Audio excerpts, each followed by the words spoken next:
থানা মনে করে, পুলিশের তাদের মধ্যে দীর্ঘদিনের একটা প্র্যাকটিস, তারা মনে করে যে সরকারি দলের কাউকে ঘাটানো যাবে, ঘাটালে না জানি আমার কি হয়ে যাবে, বোধহয় আমাকে বদলি করে দেবে। আর বদলি যদি হয়ে থাকে তাহলে বলেন, আর বদলি না হওয়ার পরেও কিন্তু অনেকে মনে করে, এটা আগের থেকে মনে করে। নাসিরউদ্দিন পাটোয়ারি সেখানে গিয়েছেন, উনি কিছু কথা বলেছেন, আর ওনার উপর আপনার ক্ষোভ থাকতেই পারে, ওনার কথায় আপনি বিরক্ত হতেই পারেন, কিন্তু আপনি ওনাকে ডিম ছুঁড়ে মারতে পারেন না। অনেকে বলেন যে সারা দুনিয়াতেই এই ডিম ছুঁড়ে মারা, টমেটো মারার এই ধরনের মানে আপনার সংস্কৃতি আছে, কিন্তু এটাকে কি আমরা ভালো সংস্কৃতি বলি? এটা ভালো কাজ না, সারা দুনিয়াতেই মন্দ কাজ আছে, কম বেশি আছে। এখন আমেরিকা একটা, আমেরিকাতে কি শিশু ধর্ষণ হয় না? হয়তো। আমেরিকাতে ধর্ষণ হয় না? হয়তো। আমেরিকায় হয় বলে আমাদের এখানে হতে পারবে এই ধরনের যে আপনি যদি কথা বলেন, সেটা কি গ্রহণযোগ্য হবে? এটা হবে না। কাজেই ডিম ছুঁড়ে মারা, টমেটো ছুঁড়ে মারা, পচা টমেটো মারা, এটা কোনো ভালো প্রবণতা নয়। এটা যারা করেন তাদেরকে প্রশংসা করারও কোনো উপায় নাই। অনেকে বলেন তারা খারাপ করছে, খারাপ করছে, তাদের অনেক কাজে আমার পছন্দ হয় না, কিন্তু টেবিলের থেকে ডিম ছুঁড়ে মারবো, এটা তো মারতে পারি না আমি। আপনার সঙ্গে আমার তর্ক হতে পারে, আপনার বক্তব্য, আপনার সিদ্ধান্ত, আপনার জীবন আচরণ, আপনার কোনো কিছু আমার পছন্দ হয় না, ধরা যাক। আমি আপনার সঙ্গে সব কিছু নিয়ে তর্ক করতে পারি, সব কিছু নিয়ে আলোচনা করতে পারি, আমি আপনাকে উপেক্ষা করতে পারি যে আমি ওনার সঙ্গে মিশবই না, সব ঠিক আছে, কিন্তু আমি আপনার গায়ে হাত তুলতে পারি না, আমি আপনাকে জুতা মারতে পারি না, আমি আপনাকে ডিম মারতে পারি না, আমি আপনাকে টমেটো মারতে পারি না, আমি কিচ্ছু পাই, এগুলি পাই না। এটা সভ্যতার বাইরে। যারা এই কাজগুলি করেছেন তারা অসভ্যতা করেছেন এবং তারা অসভ্য মানুষ। ওখানে দেখলাম একজনের হাতে একটা পিস্তল সাদৃশ্য কি দিন একটা আছে, ছবি দেখলাম, তাকে ধরা হচ্ছে না কেন? অত চেহারা এখানে স্পষ্ট।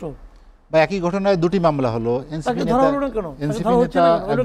কি ছিল বলেন? জামিন পেয়েছেন আর একজন এখনো কারাগারে। এখন যদি আপনি এই সমস্ত ব্যবস্থা না নেন, যদি আপনার অ্যাকশনে না যান, তাহলে হবে কি এগুলো কিন্তু একটা আশকারা পাবে এবং তখন মানুষের মনে একটা সন্দেহ জাগবে যে তাহলে এই কাজগুলি সরকারের প্রচ্ছন্ন মদদে করা হচ্ছে। নাসিরউদ্দিন পাটোয়ারির অনেক কিছু আমি ব্যক্তিগতভাবে পছন্দ করি না, ওনার এই সমস্ত কথাবার্তা, অধ্যত্ত আমার এগুলো ভালো লাগে না, আই ডোন্ট লাইক। বাট আমি তো ভাবতেই পারি যে এটাই তার রাজনীতি, এটাই তার স্টাইল, হতে পারে না, হতে পারে এইভাবেই রাজনীতি করবে। এখন যদি এই রাজনীতিটা আমার পছন্দ না হয় তাহলে আমি ওনাকে প্রত্যাখ্যান করবো, কোনো প্রবলেম তো নাই, কিন্তু আমি ওনার গায়ে হাত তুলতে পারবো না। এটা যারা করেছেন অন্যায় করেছেন এবং যারা করেছেন তাদের বিরুদ্ধে ব্যবস্থা না নিয়ে সরকার অন্যায় করেছে। সরকারের উচিত ছিল দ্রুততার সঙ্গে ব্যবস্থা নেওয়া, কারণ এই ধরনের প্র্যাকটিস আবার আগামীকালকে, আজকে ঝিনাইদহ হয়েছে, আগামীকালকে হয়তো আরেক জায়গায় যাবে সে, আবার ওখানে একই কাজ হবে, যেখানে যাবে অনেকে বলে যেখানে যাবে সেখানে ডিম খাবে। কেন ভাই ডিম খাবে কেন? ডিম খাবে, ডিম খাওয়ানোর অধিকার আপনি কে দিছে? কে দিচ্ছে আপনাকে? ভাই নিজের দিকে তাকান, এই কাজ যখন আপনার সঙ্গে করে তখন কেমন লাগছে? পুরা আওয়ামী লীগ আমলে তো দৌড়ের উপরে ছিলেন, ভালো লাগছে খুব। আপনি তখন কী কল্পনা করছেন? আপনি যদি কল্পনা করে থাকেন যে আমাকে দৌড়াইছে, সুযোগ পেলে আমিও তাকে দৌড়াবো, এবং যেটা ওনারা করছেন 5ই আগস্টের পরে বিএনপির একদম মাঠ পর্যায়ের লোকজন কিন্তু ওই কাজটাই করছেন, যে কাজটা তাদের উপর বিএনপি আওয়ামী লীগ করছিল এক সময়। তাহলে এটা তো কোনো ভালো কথা হলো না, এটা তো কোনো ভালো কথা হলো না। আমরা তো এটা চাই না, আমরা কিন্তু প্রতিশোধের রাজনীতি দেখতে চাই না। আপনি প্রতিহিংসামূলক আচরণ করবেন, প্রতিশোধমূলক আচরণ করবেন, উনি কেন করছে অথবা আমিই করবো, একটা অন্যায় দিয়ে আরেকটা অন্যায়কে আপনি জাস্টিফাই করতে পারেন না। মাসুদ ভাই, আরেকটি বিষয় সেটি হলো, আপনি নিজেও বলেছেন আইন শৃঙ্খলা পরিস্থিতির কথা বলেছেন যে এটি উদ্বেগজনক। ইমরান সালেহ প্রিন্স বলেছেন যে মানুষ শান্তি চায়, নির্বাচিত সরকার আসার পরে সেই শান্তি ফিরল কিনা, আইন শৃঙ্খলা পরিস্থিতি কেন তুলনামূলকভাবে উন্নতি করা যাচ্ছে না, মব বন্ধ করা যাচ্ছে না, বারবার বলার পরও সেখানে আসলে খুব বেশি ভালো ফল আসছে না, এর পেছনে কারণ কি? কারণ হলো অবহেলা। অবহেলা মানে এই অর্থে, যেমন ধরেন অন্তর্বর্তীকালীন সরকারের আমলে একজন লোকের স্বরাষ্ট্র উপদেষ্টা নিয়োগ করা হয়েছিল, সে ছিল সবার কাছে একটা মোটামুটি জোকার টাইপের আর কি, তাকে নিয়ে লোকে হাসাহাসি করতো। উনি একজন লেফটেন্যান্ট জেনারেল ছিলেন, কী করে যে লেফটেন্যান্ট জেনারেল হয়েছেন এটা আমি বলতে পারবো না, তো উনি সবার কাছে মোটামুটি কৌতুকের একটা পাত্র ছিলেন। মধ্যরাত্রে ৩টার সময় প্রেস কনফারেন্স করতেন, এগুলি এই সমস্ত করে আমার উদ্ভট একটা ব্যাপার সময়। যা হোক, ওনারা বলে যে মব হইতো, ওনারা বলে যে এই আপনার আইন শৃঙ্খলার অবনতি হয়েছে, এটা তার কারণে। তার কারণ মানে কি, সে যে কি করতো, সে তো আর করতো না। যারা করতো তাদের বিরুদ্ধে উনি অ্যাকশনে যেতেন না, অথবা এই ধরনের মব যাতে না হয়, না হওয়ার জন্য যা যা করা দরকার সে ধরনের কিছু ব্যবস্থা সে নেওয়া ধরনের হতো। কোনো পদক্ষেপ উনি নিতেন না। তো আপনি মব থামবে কীভাবে? আপনি বললেন থাম, সঙ্গে সঙ্গে থেমে যাবে? আপনি কি ঈশ্বর নাকি রে ভাই? থামবে না তো। ব্যবস্থা নিতে থামানোর হবে। জন্য আপনার কাজ করতে হবে। যেমন ধরেন, আপনার এখানে আমি ঢুকছি, আপনি এই অনুষ্ঠানের অ্যাঙ্কর, তার মানে এই অনুষ্ঠানটা কিভাবে পরিচালনা করতে হবে এটা আপনি জানেন এবং আপনি আপনার মতো করে করবেন। এই আপনার এই অনুষ্ঠানে, এই জায়গায়, এই মঞ্চে বসে, এই টেবিলে বসে যদি আরেকজন অ্যাঙ্কর থাকতো, ধরেন গেস্ট আমরা দুজনই থাকতাম, ধরেন আমি এবং প্রিন্স ভাই আমরা দুজনই গেস্ট, কিন্তু অ্যাঙ্করটা ভিন্ন, তাহলে কিন্তু অনুষ্ঠানের টাইপটা ভিন্ন হতো। কারণ ওই অ্যাঙ্কর কীভাবে পুরো অনুষ্ঠানটাকে নিয়ন্ত্রণ করবে, অনুষ্ঠানে কিন্তু আমি নিয়ন্ত্রণ করবো না, এই অনুষ্ঠানটা কিন্তু প্রিন্স ভাইও নিয়ন্ত্রণ করবে না, নিয়ন্ত্রণ করবেন আপনি, লাগামটা আপনার কাছে। আপনি তো আমাকে পট করে এখন থামাই দেন, আমার কিছু করেন না, আমি আপনার সঙ্গে বাড়াবাড়ি করতে পারবো না তো।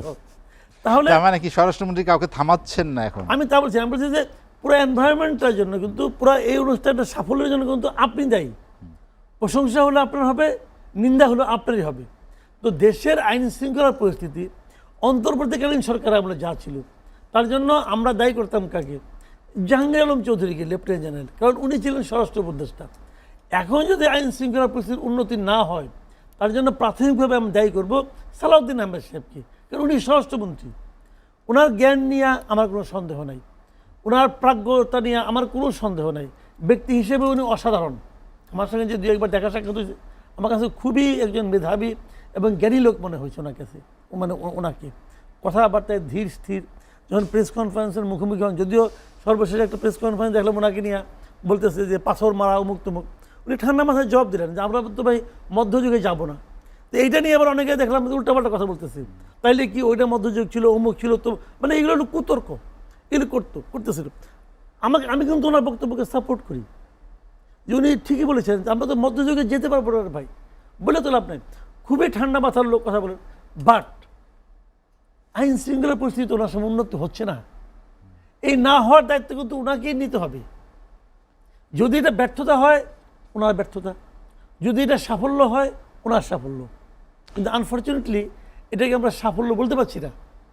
উনি ইতিবাচক পরিবর্তনটা আনতে পারেন, মানে ওনার আমলে আসে নাই। এটা কি আসলে যারা বিএনপির মতাদর্শের বা বিএনপির কর্মী, অপরাধ প্রবণতা সবকিছু মিলে আশ্রয় প্রশ্রয় সব জায়গায় কঠোরতা প্রদর্শন করতে পারছেন না এমন সবসময় যে কতগুলি বিষয় আছে, যেমন এক থানা, ধরেন থানা, আগে থানাগুলি কে নিয়ন্ত্রণ করতো?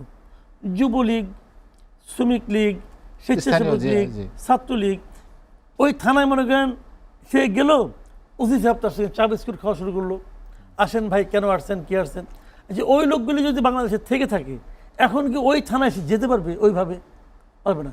এখন যাবে কে? ছাত্র দল, যুব দল, স্বেচ্ছাসেবক দল, এরা গেলে। এখন কোশ্চেনটা হলো, যারা যায়, আগে যারা যেন তাদের আলাপ বাদ দেন, আমি বর্তমানে আলাপটা করি। যুব দলের যে সেটা ওখানে যায়, সে কি একটা সার্টিফিকেট নিয়ে যায় যে আমার যুব দলের চেয়ারম্যান বলছে আমি আসলে আপনি আমাকে এই সেবা দিতে বাধ্য? যায়? যায় না। সে যে বলে আমাকে এই সেবাটা দেন, তা না। থানা কিন্তু নিজ দায়িত্বে দেয়। থানা এই দায়িত্বটা অনুভব করে কেন?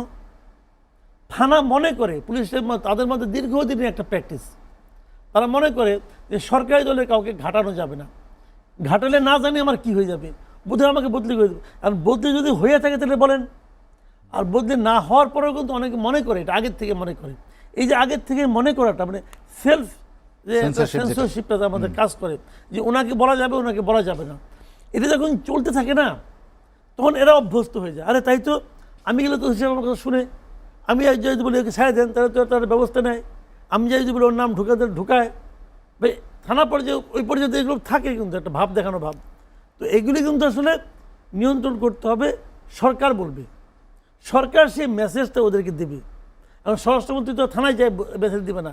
মাঝখানে দেখলাম একটা ঢাকার একটা থানায় গেছে, রমনা থানায়, হ্যাঁ রমনা থানায়, যে উনি তো বলছেন উনি তো বলছেন যে ছাত্র দল আসলে মানে সরকারি দলে কেউ আসলে পরে আটকে ফেলাবেন, বলছেন তো রে ভাই। তো এইটা কয় স্বরাষ্ট্রমন্ত্রী বলে? ভালো, আমি তাকে প্রশংসা করবো, কিন্তু খালি বলাই শেষ না, সঙ্গে সঙ্গে সরকার সেটাকে শীর্ষ পর্যায়ে থেকে monitoring বলেছে করতে যে হবে। অপরাধের রাজনৈতিক যে পরিচয় আসলেও তাই বিবেচনা হচ্ছে করা হবে কিনা। না। এটা যখন হতে থাকবে না, যখন এই মেসেজটা যাবে যে উনি খালি কথা বলেন নাই, আসলে কাজের কাজও হয়। এটা কখন বুঝে? যদি বারবার উনি বলতে থাকেন, এগুলি বারবার বলার দরকার আছে। সহিংসতা করে আমাদের সঙ্গে পারবেন না, এই যে কথাটা ওনারা বলেন, এটা বলাটাই তো বেআইনি কাজ। সহিংসতা কোনো যোগ্যতা না, সংস্কৃত কোনো আইনি কাজও না, এটা বেআইনি কাজ। বললাম তো সহিংসতা কোনো যোগ্যতা না। এটা বলেন কেন? ছেলে মানুষ হলে যেটা হয় আর কি। তো এটা বলতেছে আমার সঙ্গে পারবেন না। আচ্ছা, 2 নম্বর কথা হলো, ওনারা যে 24-এর কথা বলেন, 24-এ ওনারা কী করেছেন? 24-এর আন্দোলনে ওনারা তো নিজেদেরকে সিপাহ সরার দাবি করেন যে আমরা আন্দোলন করছি। এই আন্দোলন ওনারা করছেন, ওনারা বরং আন্দোলন বন্ধ করার জন্য হারুনের ওখানে যে নিয়ে মুচলকে দিচ্ছেন, হারুনের ওখানে যে মুচলকে দিচ্ছেন, ওটা আন্দোলন আমরা প্রত্যাহার আওয়ামী করলাম। লীগের মন্ত্রীদের ওখানে তো ওনারা তো ওখানে যে মুচলকে দিচ্ছেন, ওনারা হলো তারা 24-এর আন্দোলন ওনারা করছেন এই দাবি করে কেন? ওনারা বরং 24-এর আন্দোলন থামাতে চেয়েছেন, কিন্তু থামাতে পারেন নাই এই কারণে ওনারা মূল নেতা না, নেতা ছিল জনগণ। আচ্ছা, আপনি আমাকে বলেন, আওয়ামী লীগ দ্বারা ক্ষতিগ্রস্ত ওরা কী হয়েছে রে ভাই? বিএনপি 17 বছর ধরে আওয়ামী লীগের কাছে, 16 বছর ধরে ধরেন, 16 বছর 15 বছর ধরে আওয়ামী লীগের হাতে মায়ের খাইতে খাইতে বিএনপি কাহিল না। জামাতকে তো মারতে জামাতকে কুরাইন নিয়ে গেছে, জামাত কোথাও বৈশাখ দুটা আলাপ করতে পারতো না, জামাতে ক্ষতিগ্রস্ত রেখে বসে। তাহলে এরা এই আন্দোলনে ছিল না? এটা কমন সেন্সে বলেন যে বিএনপির শত্রুকে আওয়ামী লীগ, জামাতের শত্রুকে আওয়ামী লীগ, আওয়ামী লীগ একটা ঝামেলায় পড়ছে। তো বিএনপি আর জামাতকে বসে বসে আঙুল চুষবো? তারা মাঠে নামবে না? নামবে। তারা কীভাবে নামছে? তারা নামছে না এইভাবে যে আমরা নামলে যদি আন্দোলনটা আবার আমাদের নাম বলে এদের বাচ্চাদেরকে মারে, দরকার নাই। আমরা পুরা মানে তাদের সমস্ত সামর্থ্য তারা আন্দোলনে দিছে, কিন্তু তারা পেছনে ছিল, তারা কথা বলে নাই, তারা দাবি করে নাই। এই চান্সে ওনারা দাবিদার হয়ে গেছে। তো 1 নম্বর কথা হলো যে সহিংসতায় আমাদের সঙ্গে পারবেন না। সহিংসতা না কি বলছে এটা? সহিংসতায় আমাদের সাথে পারবেন না, মানে যে এইটা এমনটা বলা মনে হয়েছে যে 24-এ যে সহিংসতা করেছেন সেটা ওনারাই করেছেন, এটা যদি কেউ বলে এটা সে অন্যায় বলে এবং বেআইনি কথা বলে। 1 নম্বর। 2 নম্বর হলো 24-এ ওনারা কিছুই দেখেন নাই। 24-এ ওনারা মুচুলোকে দেখিয়েছেন আমাদেরকে, এটা ওনারাই দেখেছেন, ওরা এই 5-6 জন দেখাইছেন, আর কিছু দেখান নাই। আর বাদ বাকি যেটা এটা জনগণ দেখাইছে। আমি এটা কিন্তু বিএনপি দেখাইছে বলি না, জামাত দেখাইছে বলি না।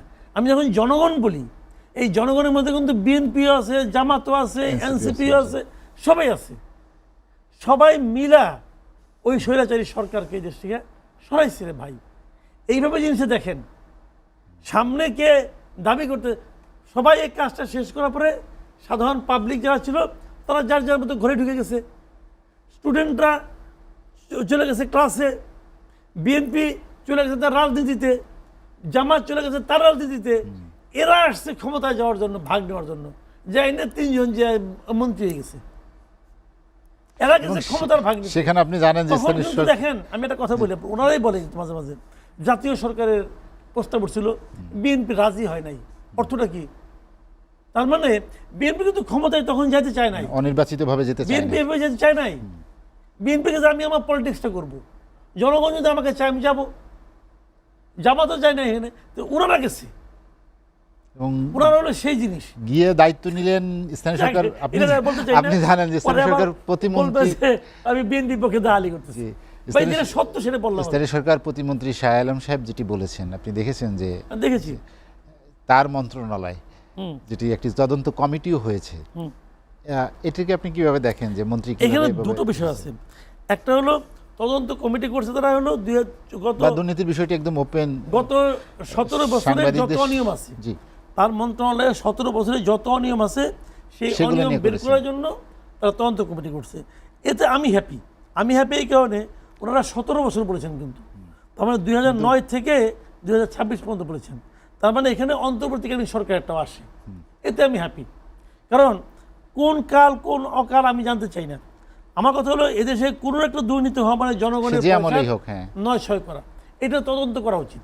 যদি তদন্ত করে প্রমাণিত হয় যে এই লোকটা সৎ, তো সৎ, আমার তো কোনো আপত্তি নেই রে ভাই। কাজে আমি কোনো সন্দেহ নিয়ে থাকতে চাই না, প্রমাণটা হোক, তদন্তটা হোক। কিন্তু আমি খুব বিস্ময়ের সঙ্গে লক্ষ্য করেছি যে বিএনপি গভর্নমেন্ট কিন্তু অন্তর্বর্তীকালীন সরকারের কোনো অপরাধ নিয়ে কোনো অভিযোগ নিয়ে তদন্ত করতে খুব একটা আগ্রহী না। কেন আগ্রহী না আমি জানি না, কিন্তু এই ক্ষেত্রে শাহ আলম সাহেব দেখাইছেন যে না উনি আগ্রহী, আমি উনার ব্যাপারে পার্সোনালি হ্যাপি। আবার উনি আসিফ মাহমুদ সজীব ভুঁইয়ার একটা ঘটনা নিয়ে বলেছেন, এই ঘটনা আমি বিশ্বাস করি হতে পারে, কিন্তু আসিফ মাহমুদ সচিবের স্বাক্ষর ছাড়া কোনো প্রকল্প কি পাশ হতে পারে? এটা হতে পারে কেন আমি বলি আপনাকে। আসিফ মাহমুদ সজীব ভুঁইয়ারও একটা ব্যাখ্যা দিচ্ছে, ধরেন ওই সময় ফাইলটা পাস করতে হবে, সচিব অনুপস্থিত, হয়তো সচিব বিদেশে আছে, তো ওই সময় এডিশনাল সেক্রেটারি সে সাইন করছে, হইতে পারে, আমি এটা অস্বাভাবিক কিছু বলতেছি না। আবার অন্যভাবে হইতে পারে, অন্যভাবে কি যে আমি জানি এই ফাইল দিয়ে গেলে সচিব সাইন করবো না, কাজে আমি অপেক্ষা করতেছি কবে সচিব দেশের বাইরে যায়, যেই বাইরে গেছে অমনি ফাইল দিয়ে আমি এডিশনাল সেক্রেটারি সাইন করে, এটা হইতে পারে। ভাই ভাই এই সমস্ত বুদ্ধি তো আমরা বুঝি রে ভাই, কেনা বুঝে, সবাই বুঝে। এখন কি হয়েছে আমার কথা অন্য জায়গায়, আমি শেষ করি 1 মিনিটে। সেটা হলো কি যে আসিফ মাহমুদ সজীব ভুঁইয়া চ্যালেঞ্জ করছে। আমি মনে করি যে প্রতিমন্ত্রী সাহেবের দায়িত্ব এখন সুষ্ঠু তদন্তের মাধ্যমে গ্রহণ করা। আলোচনার শুরুতেই মাসুদ কামাল ভাই আপনার কাছে যেতে চাই, আমি দুটি বিষয় নিয়ে আসতে চাই সামনে। প্রথমটি হচ্ছে, আপনি জানেন যে রাজনৈতিক বিশেষ করে জুলাই সনদ এবং গণভোটের রায় বাস্তবায়নকে কেন্দ্র করে রাজনীতিতে এক ধরনের অনৈক্যের সুর, বলা যায় দোষারোপ, এ বিষয়টি যেমন সামনে আছে, তেমনি সম্প্রতি শিশু নির্যাতনের ঘটনাকে কেন্দ্র করে এক ধরনের অস্থির সময়ে চলছে। বিভিন্ন সময় একই ধরনের ঘটনা ঘটছে, মানুষ রাজপথে নামছে, পুলিশের উপর হামলা হয়েছে, গাড়িতে আগুন দিয়েছে। এমনকি মাননীয় প্রধানমন্ত্রী যখন মিরপুরে গেলেন তখন স্বরাষ্ট্রমন্ত্রীর উপস্থিতিতে সেখানে মানুষের আমরা দেখলাম যে অনেক ক্ষোভ ও বহিঃপ্রকাশ ঘটেছে। দুটি বিষয়, যেখানে একটি কি কারোর সাথে কারো কোনো আতাত সমঝোতা আছে কি না, যে এই ধরনের একটা পরিস্থিতি তৈরি করে কোনো রাজনৈতিক ফায়দা হয় কি না, নাকি জুলাই সনদ গণভোটের রায় বাস্তবায়ন নিয়ে যে অনৈক্যের সুর তৈরি হয়েছে সেখানে অনৈক্যটাই তার প্রতিফলন? এটি না, দুটো ঘটনার মধ্যে আমি কোনো যোগসূত্র খুঁজে পাই না, দেখি না এবং খুঁজতেও চাই না। প্রথমত আপনি দুটো প্রসঙ্গ এখানে এনেছেন, যে জুলাই সনদ নিয়ে অনৈক্যের সুর। দেখুন জুলাই সনদ নিয়ে এখানে তো রাজনৈতিক দল তো 3টা, তাই না? একটা হলো এনসিপি, একটা হলো জামাত ইসলাম, একটা বিএনপি। এনসিপি এবং জামাত একটা রাজনৈতিক জোটের মধ্যে আছে, আর বিএনপি তো তারা তো এই জোটের অংশ না। কাজেই দুটো ভিন্ন পক্ষ, আসলে তাদের তো আলাদা আলাদা দৃষ্টিভঙ্গি, আলাদা আলাদা রাজনৈতিক চিন্তা থাকবেই। ওই রাজনৈতিক চিন্তাতে দুটো তো এক না, দুটো তো এক দল না, তাই না? কাজেই এখানে একটা ডিফারেন্স অফ অপিনিয়ন আছে, দৃষ্টিভঙ্গি আলাদা হচ্ছে, আলাদা থাকবেই। এখন ধরেন যারা বিরোধী দলে যারা আছেন, এনসিপি এবং জাতীয় জামাত ইসলাম, তাদের মূল লক্ষ্যটা কি? তারা তো এবার বিরোধী দল হয়েছে, তারা তো নির্বাচনে আগেও আশা করছিল তারা হয়তো ক্ষমতায় যাবে, এই ধরনের প্রচারণা তো ছিল। তার মানে তারা ক্ষমতায় যেতে চায়, ক্ষমতার প্রতিদ্বন্দ্বী হতে চায়। ক্ষমতায় তারা কিভাবে যাবে? যদি বিএনপি ক্ষমতা থাকে তাহলে বিএনপিকে নামিয়ে যেতে চায়, বিএনপিকে নামাবে কিভাবে? যদি বিএনপি সব কাজে তারা ভালো সমর্থন করে, ভালো বলে, তাহলে কেমনি নামবে? তারাই তো বলেছে যে এটা তো রাজনীতি, তাই না? এটা তো দুই দল। সেক্ষেত্রে তারা তো চেষ্টাই করবে যে বিএনপিকে নানাভাবে জনগণের কাছে দেখানোর জন্য যে বিএনপি এটা করছে না, এটা করছে না, বিএনপি এটা করতে চেয়েছিল কিন্তু করছে না, এই ধরনের নানা কথা তারা তো বলবেই। এটা তো তাদের পলিটিক্স, তারা সেই পলিটিক্স করতেছে। আবার বিএনপিও তার বিপরীতে নিজেদের পলিটিক্স করতেছে, তারা যেভাবে বলবে সেভাবে তারা কী কারণে করবে, এবং তারা তাদের কাজের যুক্তি দিচ্ছে যে আমি এই কারণে সংবিধান সংস্কার পরিষদে আমি যাচ্ছি না, সে ব্যাখ্যা করছে আমি আমার এই ব্যাখ্যা। তো এটা তো এইভাবে চলবে, এখানে আমি কোনো রকম মানে অস্বাভাবিকতা দেখি না। আর দ্বিতীয় যেটা আপনি বললেন যে এই যে শিশু ধর্ষণ, আইন শৃঙ্খলার যে অবনতি যেটা হয়েছে, তো এটাও বাস্তবতা যে আইন শৃঙ্খলার অবনতি তো হচ্ছে। এখন আমাদের এখানে শিশু ধর্ষণ অথবা আইন শৃঙ্খলা অবনতি এটা যে প্রথমবারের মতো হলো তাও কিন্তু না। আপনি পরিসংখ্যান যদি দেখেন, আগের সরকারের আমলে এটা হয়েছে, এবং আবার এটা যেমন সত্য, আবার পাশাপাশি এটাও সত্য যে আগের সরকারের আমলে হয়েছে বলে এই সরকারের আমলে হলে আমি কিছু বলবো না, আমি খুশি হবো অথবা নিরুদ্বিগ্ন থাকবো, সেটাও তো সত্য না। আগের সরকারে হয়েছে, আগের সরকার তো নাই, আগের সরকারকে তো আমরা পছন্দ করতাম না, আমরা তো এই সরকারকে পছন্দ করতে চাই। সেক্ষেত্রে আমরা তো এদের কাছ থেকে একটা কঠোর কিছু আশা করব। প্রধানমন্ত্রী ওখানে উনি গিয়েছেন, সরাসরি গিয়েছেন, এরপরে উনি একাধিক অনুষ্ঠানে ওনার মানে যে দৃঢ়তা প্রকাশ করেছেন, উনি কী চান সেটাও বলেছেন, সেগুলো দেখে মানুষ আশাবাদী হয়েছে, কিন্তু তারপর এটা থেমে নেই।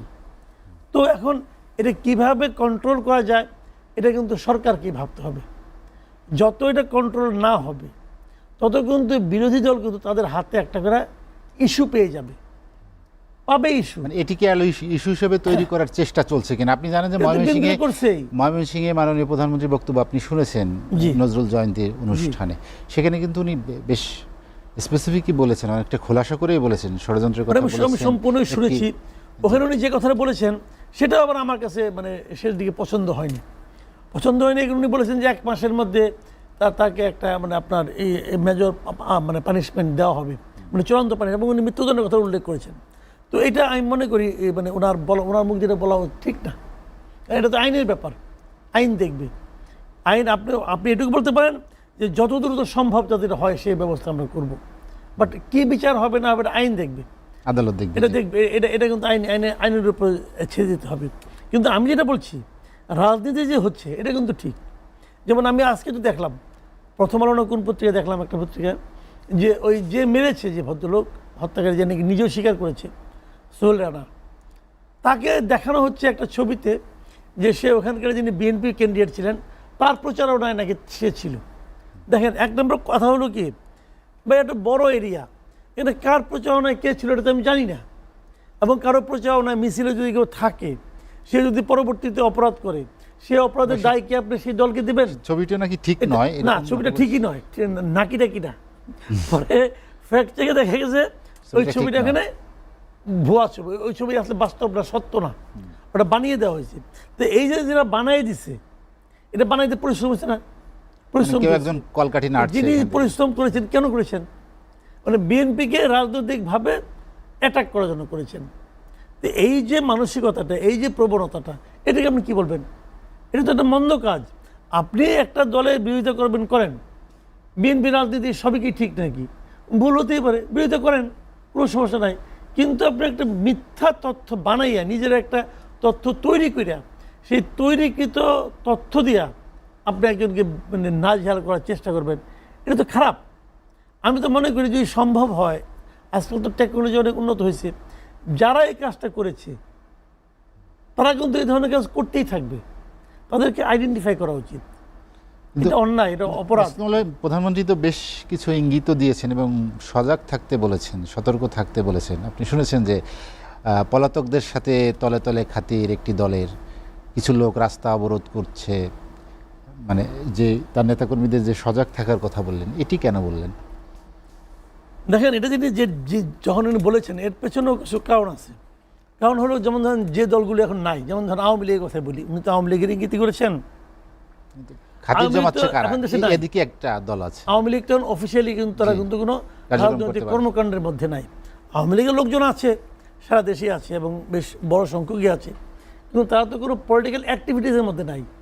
তো তারা কিন্তু সবসময় চেষ্টা করবে যে কোনো না কোনো পার্টির সঙ্গে মিশে যেয়ে একটা পলিটিক্যাল অ্যাক্টিভিটিসের মধ্যে ঢুকে পড়ার, যেটা আমরা আওয়ামী লীগ আমলে দেখেছি যে জামাতের একটা অংশ কিন্তু আওয়ামী লীগের সঙ্গে ঢুকেছে, এবং আমার তো সন্দেহ জামাতের একটা অংশ বিএনপির সঙ্গে ঢুকে গেছে। এবং যেটা নাকি বলা বলি হচ্ছে যে গুপ্ত বলে না, কিছু গুপ্ত কিন্তু সব যদি ওখানে গুপ্ত হয় তাহলে এখানে হবে না কেন? তাদের তো এটা পলিটিক্যাল স্ট্র্যাটেজি, এই রাজনৈতিক কৌশলের কারণে তারা গুপ্ত হতেই পারে। এখন ওইখান থেকে শিক্ষা নেওয়া, মানে আওয়ামী লীগের লোকজন কিন্তু গুপ্ত হওয়ার চেষ্টা করতেই পারে। কাজে প্রধানমন্ত্রীর ইঙ্গিতটাকে একদম ফালাই দিয়েন না, এটা আপনি মাথায় রাখেন এবং রাখা ভালো। কারণ গুপ্ত রাজনীতির আগে আমাদের এরকম ছিল না, এখন কিন্তু কে যে কার মধ্যে গুপ্ত, হয়তো আমারে বলবেন যে আমিও গুপ্ত, প্রিন্স ভাইকে বলতে পারেন সেও গুপ্ত, বললে কিন্তু কিছু করার নাই। কেমনে কেন প্রমাণ করবেন কে গুপ্ত না গুপ্ত? মানে সন্দেহের বীজ ধীরে ধীরে দানা বাঁধছে ভাই। তবে মানে কে কি করলো না করলো এটা ইম্পর্টেন্ট না, ইম্পর্টেন্ট হলো ভাই যেই অন্যায় করুক তার শাস্তি হচ্ছে কিনা। যদি তার শাস্তি হয় তাহলে হলো। কোথায় দিন দেখলাম, কলমাকান্দেই তো কোথায় দেখলাম যেন এক ভদ্রলোক বিএনপি পলিটিক্স করতেন, নাখালপাড়ায় তাকে ধরা হলো মাদক সহ, তাকে তো সঙ্গে সঙ্গে বহিষ্কার করে দেওয়া হয়েছে দল থেকে, এবং আজীবনের সাধারণ সদস্য পদ বাতিল করে দেওয়া হয়েছে। তো যদি এখন উনি যদি গুপ্ত হয়ে থাকেন হতে পারেন, কিন্তু শিক্ষা তো হয়ে গেল। এখন যদি এমন হয় যে যেই অপরাধ করুক, সে কোন দল করে আমি জানি না, আমার জানা দরকার নাই, তার বিরুদ্ধে আমি অ্যাকশন নেব, তাহলে কিন্তু গুপ্ত হওয়ার যে আগ্রহটা এটা একটু কমবে আর কি।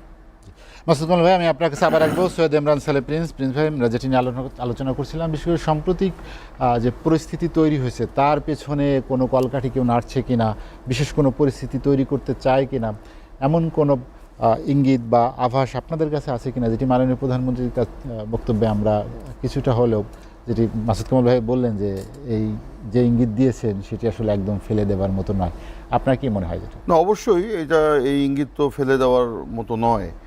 আপনারা দেখেন যে দীর্ঘ 15 বছরের ফ্যাসিবাদ বিরোধী যে আন্দোলন, সেই আন্দোলনের যে আকাঙ্ক্ষা এবং তারপর গণ অভ্যুত্থানের যে মানুষের প্রত্যাশা, সেই প্রত্যাশার প্রতিফলন, আকাঙ্ক্ষার বাস্তবায়ন, অবশ্যই একটা নিরপেক্ষ নির্বাচনের মাধ্যমে গঠিত সরকার সেটা করবে, এটাই স্বাভাবিক। এবং এই যে নির্বাচনে বিএনপি, জামাত, এনসিপি বা অপরাপর দলগুলো যে অংশগ্রহণ করেছে তাদের নিজস্ব এজেন্ডা ছিল এবং কিছু আবার কমন এজেন্ডাও ছিল। যেমন ধরুন ঐকমত্য কমিশনের মাধ্যমে জুলাই সনদ যেটা প্রণয়ন হয়েছে, যেটা আমরা প্রকাশ্যে সকলে মিলে স্বাক্ষর করেছি, সেটার ব্যাপারে আমাদের মধ্যে কিন্তু একটা ঐকমত্য আছে। এইটা যেরকম আছে, আবার এর বাইরেও ধরেন আমরা সামাজিক ইস্যুতে, জনগণের কল্যাণে, জনগণের ভাগ্য পরিবর্তনের লক্ষ্যে, দারিদ্র্য বিমোচনের লক্ষ্যে, বাংলাদেশকে একটি শক্তিশালী রাষ্ট্র হিসাবে গড়ে তোলার লক্ষ্যে আমাদের নিজস্ব একটা দৃষ্টিভঙ্গি বা ইস্তেহার আছে, সেগুলো নিয়েও আমরা জনগণের কাছে গিয়েছি। নির্বাচনের পরে আমরা সেগুলো বাস্তবায়নের দিকে এখন এগুচ্ছি। এখন এই যেটা আমরা দেখেছিলাম সংসদ অধিবেশন শুরুর আগে সবাই মোটামুটি কিন্তু একটা ঐকমত্য ছিল যে আমরা পুরনো দিনের রাজনীতির ধারায় ফিরে যেতে চাই না। এবং যেটা আমরা দেখেছিলাম যে এখন যারা বিরোধী দল আছেন এনসিপি, তারা আপনার বারে বারেই কিন্তু একটা নতুন বন্দোবস্তের কথা বলছিলেন।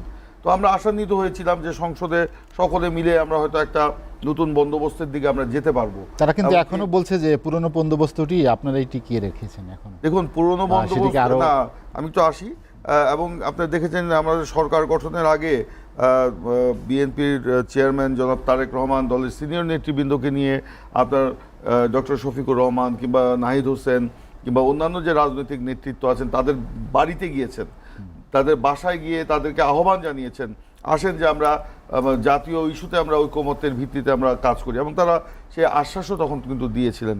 কিন্তু এর বাস্তবে কিন্তু আমরা এর প্রতিফলন আমরা দেখতে পাইনি। আপনি একটু আগে বললেন যে এনসিপি তারা নতুন রাজনীতির যে বন্দোবস্তের কথা বলেছেন, আমরা তো দেখছি এনসিপি এখন সে পুরনো বন্দোবস্তের দিকেই হাঁটছে।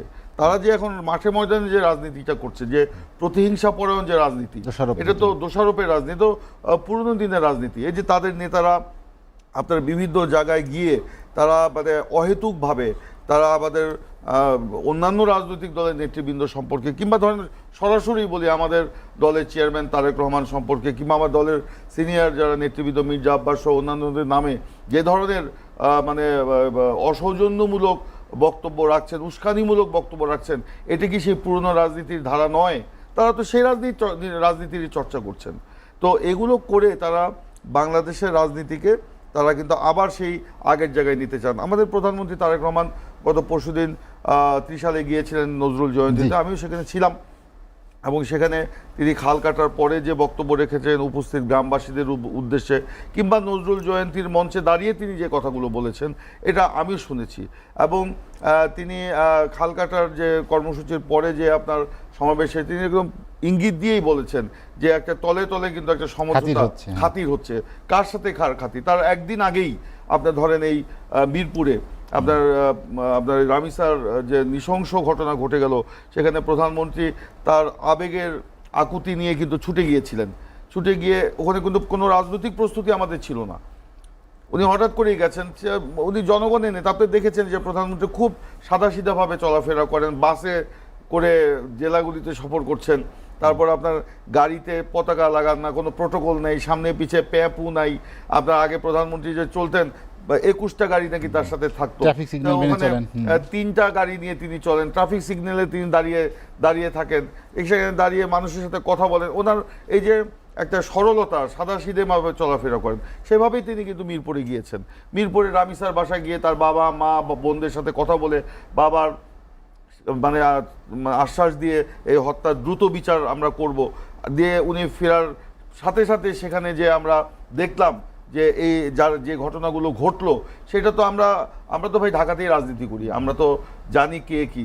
সেখানে স্রেফ আমি সরাসরি বলবো জামাত, শিবির, এনসিপি এবং আরও আশ্চর্যজনক হলো সত্য সেখানে ওই যে যেটা বললেন আমাদের মাসুদ কামাল ভাই, যে সেখানে যে গুপ্ত সেখানে আওয়ামী লীগের যারা এখনো আছে বিভিন্ন জায়গায় এতদিন মানে খুব নীরবে ছিল বা পালিয়েও ছিল বা এলাকা ত্যাগ করেছিল, তারা আস্তে আস্তে সেই ওখানে কিন্তু আমরা দেখেছি তাদেরকে নিয়ে তারা রাতভর সেখানে অশ্লীল আপনার স্লোগান দিয়েছে এবং রাস্তাঘাট বন্ধ করেছে। একই সাথে একই সময় চট্টগ্রামে কিন্তু আমরা দেখেছি সেখানে একই ঘটনা ঘটেছে এবং চট্টগ্রামে পুলিশের গাড়িতে যে আগুন দিল একেবারে সেখানে জামাত এবং আওয়ামী লীগের কর্মীরা সে কাজটি করেছে, রিপোর্ট হয়েছে সেসব নিয়ে। তো এখানে যে তলে তলে যে খাতির বা সমঝোতা আমরা তো দেখতে পাচ্ছি এবং আমরা আরও শুনতে পাচ্ছি যে তারা আগামী শীত মৌসুমকে টার্গেট করছে। কি জন্য? যে তারা আবার একটা গণ অভ্যুত্থানের স্বপ্ন দেখছে। গণ অভ্যুত্থান কিন্তু একবারই হয়।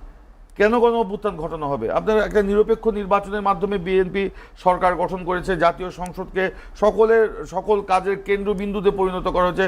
এই যে জাতীয় সংসদের সর্বশেষ যে অধিবেশন সেখানে প্রধানমন্ত্রী মানে সংসদ নেতা এবং বিরোধী দলের নেতা যে ধরনের বক্তব্য দিয়েছেন, এমনকি প্রধানমন্ত্রী যে ধরনের বক্তব্য দিয়েছেন সেখানে, এরপরে তো আমরা মনে করেছিলাম যে সবাই মিলে এখানে আমরা একসাথে কাজ করব, কিন্তু আমরা পরবর্তীতে কিন্তু তাদের কার্যকলাপে সেগুলো আমরা দেখছি না। আজকে এই যে আপনার চট্টগ্রামে বললাম যে এবং মিরপুরে যে ঘটনা, এটা কিন্তু ইঙ্গিত তারা গণ অভ্যুত্থানের স্বপ্ন দেখছে। কিন্তু এটা বুঝতে হবে এটা কিন্তু মানে একটা নির্বাচিত সরকার, জনগণ বিএনপির সাথে আছে। জনগণ এখন আর বিশৃঙ্খলা চায় না, জনগণ এখন শান্তি চায়, জনগণ এখন উন্নয়ন চায়, জনগণ এখন নিজেদের ভাগ্য করতে চায়, জনগণ এখন নিজেদের ভাগ্য পরিবর্তন করতে চায়। এবং সেই জন্য এই যে দীর্ঘ ফ্যাসিবাদ বিরোধী যে আন্দোলন, আমি একটু আগে বললাম আমার বক্তব্যের শুরুতে যে সেটার যে আকাঙ্ক্ষা ছিল, প্রত্যাশা ছিল, সেই প্রত্যাশার প্রতিফলন জনগণ এখন করতে চায়। এখন আমরা তারা যে কাজটি করতে চাচ্ছে মানে একটা যে কোনো ঘটনা ঘটলেই উস্কানি দেওয়া, অস্থিরতা। তো এই যে রামিসার ব্যাপারে যদি আমরা এই ব্যাপারে বিএনপি সরকার ব্যবস্থা না নিত, যদি আমরা কোনো পদক্ষেপ না নিয়ে এদেরকে গ্রেপ্তার কিংবা বিচারের কাঠগড়ায় না দাঁড় করাতাম তাহলে একটা কথা ছিল। কিন্তু আপনি জানেন যে গ্রেপ্তার হয়েছে সাথে সাথে এবং তাকে দ্রুত বিচারের অধীনে নিয়ে আসা হচ্ছে। প্রধানমন্ত্রী নিজেই বলেছেন 1 মাসের মধ্যে এটা ব্যবস্থা হবে এবং সেটা আইনেই আছে। বিচার প্রক্রিয়া যে শুরু হবে, এখানে সরকারেরও তো একটা উদ্যোগ আছে, ওখানে তো প্রসিকিউশন তো সরকারের নাকি, তো সরকার প্রসিকিউশনকে যেভাবে আপনার মানে পরামর্শ দিবে সেভাবেই তো বিচার কাজ মানে আদালতে বিচার কাজটা সেভাবে গড়াবে। এবং সেখানে প্রধানমন্ত্রী একদম আমার জানা মতে আইন মন্ত্রণালয় এবং স্বরাষ্ট্র মন্ত্রণালয়কে একেবারে বলছে এই সব ব্যাপারে কোনো রকমের ছাড় দেওয়া যাবে না, সে যেই হোক না কেন, কোনো দলের পরিচয় টরিচয় না, সাথে সাথে তাকে গ্রেপ্তার করে বিচারের মুখোমুখি করতে হবে। এবং তিনি খুব ব্যক্তিগত আলাপচারিতায় আমাদের সাথে খুব দুঃখ প্রকাশ করেছেন যে এই যে ঘটনাগুলো, যে সামাজিক যে অপরাধগুলো, এইটা এত ব্যাপকতা কেন সৃষ্টি হচ্ছে। আপনি দেখেন এই যে আপনার অন্তর্বর্তীকালীন, একটু আগে মাসুদ কামাল ভাই বললেন অন্তর্বর্তীকালীন সরকারের সময়ও কিন্তু এরকম কিছু ঘটনা ঘটেছে। তখন কিন্তু আমরা মানববন্ধন করেছি, আমরা কি বলে আইনজীবী নিয়োগ করেছি, যে মানে ভিকটিম পরিবারকে সহযোগিতা বিএনপি করেছে, ভিকটিম পরিবারকে সহযোগিতা করার জন্য আমাদের টিম গেছে, উদ্যোগ নিয়েছি, দাবি জানিয়েছি। তখন তো আমরা এই জামাত, শিবির, এনসিপিকে দেখি নাই যে ওই ভিকটিম সেই সময় ওই ভিকটিম পরিবারগুলোর পাশে দাঁড়াতে কিংবা একটা মানববন্ধন করতে, একটা মিছিল করতে এটার প্রতিবাদে। আজকে কেন তারা কোনো মানে ছোটোখাটো কোনো কিছুকে বাদ দিতে যাচ্ছে না, ইস্যু তৈরি করে তারা জনগণকে এই যে জামাত, এনসিপি, শিবির এবং আওয়ামী লীগ, পতিত আওয়ামী লীগ, এরা এক হয়ে তারা একটা পরিস্থিতি তৈরি করার চেষ্টা করছে যাতেও যে বললাম আগামী শীত মৌসুমকে তারা টার্গেট করছে। এইটা এত সহজ নয়, এটা নির্বাচিত সরকার। গণ অভ্যুত্থানে আমাদের 450 বেশি নেতা কর্মী সমর্থক নিহত হয়েছে, এখনো আমাদের অনেকের হাত পা কাটা, চোখ অন্ধ, এখনো অনেকে হাসপাতালে কাতরাচ্ছে। তো এইসব 17 বছরের কথা বাদই দিলাম, বাদ দিব কেন 17 বছর নির্যাতন, নিপীড়ন, গুম, হত্যার শিকার হয়েছে আমরা সরকারের কাছে, আওয়ামী সরকারের কাছে তো মাথা নত করি নেই। আমাদের কাছে তো অনেক প্রস্তাব ছিল, ওই যে 2024-এ যে নির্বাচনটি হলো বা তার আগে যে নির্বাচনটি হলো, একটু সমঝোতা করে আওয়ামী লীগের সাথে সমঝোতা করে আপনার নির্বাচনে যাওয়া, আরেকটিবার বিরোধী দলে থাকা। আমরা তো সেই সুযোগ দিইনি। সেই সময় সেই সমঝোতা যদি হতো, বেগম খালেদা জিয়ার জেল হতো না, বেগম খালেদা জিয়া মানে এই মৃত্যু এইভাবে তাকে বরণ করতে হতো না। তো আমরা তো দেশ জানতাম ওই নির্বাচনে অংশগ্রহণ করলে, ওই প্রস্তাব মেনে নিলে বাংলাদেশের সার্বভৌমত্ব চিরদিনের জন্য হারিয়ে ফেলতাম, গণতন্ত্রকে চিরদিনের মতো কবরে রেখে আসতে হতো। সেই কারণে বেগম খালেদা জিয়া বা বিএনপি বা তারেক রহমান ওইটাতে রাজি হয়নি। তো আমরা সেই দল, এই দলকে এরকম টোকা দিয়ে ফেলে দেওয়ার মতো না। মাসুদ কামাল ভাই, যেটি সৈয়দ ইমরান সালেহ প্রিন্স বললেন যে নতুন বন্দোবস্তের কথা বলে এনসিপি এখন পুরনো বন্দোবস্ত নিয়েই এগোচ্ছে, দোষারোপের রাজনীতি, আর একজনকে দোষারোপ করা অশালীন এবং বলা যায় যে তার রাজনৈতিক শিষ্টাচার বহির্ভূত অনেক বক্তব্য তাদের নেতারা দিচ্ছেন। আমার প্রশ্ন হচ্ছে, ঝিনাইদহে যে ডিম নিক্ষেপ হলো সেটি আসলে অভিনব নতুন কোনো বন্দোবস্তের প্রক্রিয়ার একটি অংশ কিনা? দেখেন, ঝিনাইদহ যে কাজটা হয়েছে এটাকে কোনোভাবে আপনি সমর্থন করতে পারেন না। মনে করেন নাসিরউদ্দিন পাটোয়ারি সেখানে গিয়েছেন, উনি কিছু কথা বলেছেন, আর ওনার উপর আপনার ক্ষোভ থাকতেই পারে, ওনার কথায় আপনি বিরক্ত হতেই পারেন, কিন্তু আপনি ওনাকে ডিম ছুঁড়ে মারতে পারেন না। অনেকে বলেন যে সারা দুনিয়াতেই এই ডিম ছুঁড়ে মারা, টমেটো মারার এই ধরনের মানে আপনার সংস্কৃতি আছে, কিন্তু এটা কি আমরা ভালো সংস্কৃতি বলি? এটা ভালো কাজ না। সারা দুনিয়াতেই মন্দ কাজ আছে, কম বেশি আছে। এখন আমেরিকা আমেরিকাতে কি শিশু ধর্ষণ হয় না? হয়তো। আমেরিকাতে ধর্ষণ হয় না? হয়তো। আমেরিকায় হয় বলে আমাদের এখানে হতে পারবে, এই ধরনের যে আপনি যদি কথা বলেন সেটা কি গ্রহণযোগ্য হবে? এটা হবে না। কাজে ডিম ছুঁড়ে মারা, টমেটো ছুঁড়ে মারা, পচা টমেটো মারা, এটা কোনো ভালো প্রবণতা নয়। এটা যারা করেন তাদেরকে প্রশংসা করারও কোনো উপায় নাই। অনেকে বলেন তারা খারাপ করছে, খারাপ করছে, তাদের অনেক কাজে আমার পছন্দ হয় না, কিন্তু টেবিলের থেকে ডিম ছুঁড়ে মারবো এটা তো মারতে পারি না আমি। আপনার সঙ্গে আমার তর্ক হতে পারে, আপনার বক্তব্য, আপনার সিদ্ধান্ত, আপনার জীবন আচরণ, আপনার কোনো কিছু আমার পছন্দ হয় না, ধরা যাক। আমি আপনার সঙ্গে সব কিছু নিয়ে তর্ক করতে পারি, সব কিছু নিয়ে আলোচনা করতে পারি, আমি আপনাকে উপেক্ষা করতে পারি যে আমি ওনার সঙ্গে মিশবই না, সব ঠিক আছে, কিন্তু আমি আপনার গায়ে হাত তুলতে পারি না, আমি আপনাকে জুতা মারতে পারি না, আমি আপনাকে ডিম মারতে পারি না, আমি আপনাকে টমেটো মারতে পারি না, আমি কিচ্ছু পাই, এগুলি পাই না। এটা সভ্যতার বাইরে। যারা এই কাজগুলি করেছেন তারা অসভ্যতা করেছেন এবং তারা অসভ্য মানুষ। ওখানে দেখলাম একজনের হাতে একটা পিস্তল সাদৃশ্য কি দিন একটা আছে, ছবি দেখলাম, তাকে ধরা হচ্ছে না কেন? তাদের চেহারা এগুলো স্পষ্ট। বা একই ঘটনায় দুটি মামলা হলো, তাকে ধরা হলো না কেন? কি ছিল বলেন? জামিন পেয়েছেন আর একজন এখনো কারাগারে। এখন যদি আপনি এই সমস্ত ব্যবস্থা না নেন, যদি আপনার অ্যাকশনে না যান, তাহলে হবে কি এগুলো কিন্তু একটা আশকারা পাবে এবং তখন মানুষের মনে একটা সন্দেহ জাগবে যে তাহলে এই কাজগুলি সরকারের প্রচ্ছন্ন মদদে করা হচ্ছে। নাসিরউদ্দিন পাটোয়ারির অনেক কিছু আমি ব্যক্তিগতভাবে পছন্দ করি না, ওনার এই সমস্ত কথাবার্তা, অধ্যত্ত আমার এগুলো ভালো লাগে না, আই ডোন্ট লাইক। বাট আমি তো ভাবতেই পারি যে এটাই তার রাজনীতি, এটাই তার স্টাইল, হতে পারে না, হতে পারে এইভাবেই রাজনীতি করবে। এখন যদি এই রাজনীতিটা আমার পছন্দ না হয় তাহলে আমি ওনাকে প্রত্যাখ্যান করবো, কোনো প্রবলেম তো নাই, কিন্তু আমি ওনার গায়ে হাত তুলতে পারবো না। এটা যারা করেছেন অন্যায় করেছেন এবং যারা করেছেন তাদের বিরুদ্ধে ব্যবস্থা না নিয়ে সরকার অন্যায় করেছে। সরকারের উচিত ছিল দ্রুততার সঙ্গে ব্যবস্থা নেওয়া, কারণ এই ধরনের প্র্যাকটিস আবার আগামীকালকে, আজকে ঝিনাইদহে হয়েছে, আগামীকালকে হয়তো আরেক জায়গায় যাবে সে, আবার ওখানে একই কাজ হবে, যেখানে যাবে অনেকে বলে যেখানে যাবে সেখানে ডিম খাবে। কেন ভাই ডিম খাবে কেন? ডিম খাবে, ডিম খাওয়ানোর অধিকার আপনি কে দিছে? কে দিচ্ছে আপনাকে? ভাই নিজের দিকে তাকান, এই কাজ যখন আপনার সঙ্গে করে তখন কেমন লাগছে? পুরা আওয়ামী লীগ আমরা তো দৌড়ের উপরে ছিলেন, ভালো লাগছে খুব। আপনি তখন কী কল্পনা করছেন? আপনি যদি কল্পনা করে থাকেন যে আমাকে দৌড়াইছে, সুযোগ পেলে আমিও তাকে দৌড়াবো, এবং যেটা ওনারা করছেন 5ই আগস্টের পরে বিএনপির একদম মাঠ পর্যায়ের লোকজন কিন্তু ওই কাজটাই করছেন, যে কাজটা তাদের উপর বিএনপি আওয়ামী লীগ করছিল এক সময়। তাহলে এটা তো কোনো ভালো কথা হলো না, এটা তো কোনো ভালো কথা হলো না। আমরা তো এটা চাই না। আমরা কিন্তু প্রতিশোধের রাজনীতি দেখতে চাই না।